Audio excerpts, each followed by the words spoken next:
Shoutout mga boss. So nandito tayo ngayon sa Akop T-Flex. So ito po ang ating ibabakas guys. May pabalatong po tayo pang ulam mamayang tanghali. So ayan guys, may nakapansin sa atin na taga doon sa amin. So dito tayo magbabakas dito sa Akop T-Flex. So ito po ang kanyang view.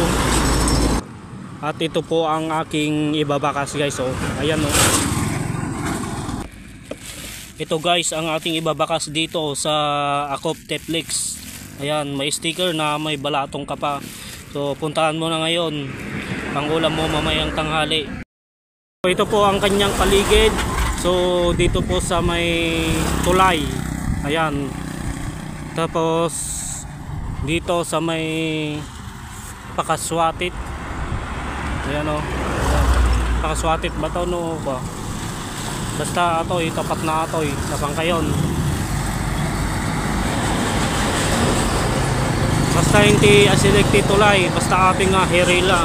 So itak nga ibatin guys. Dito ko nga ibate. Hindi ko So ag-start kay Genti.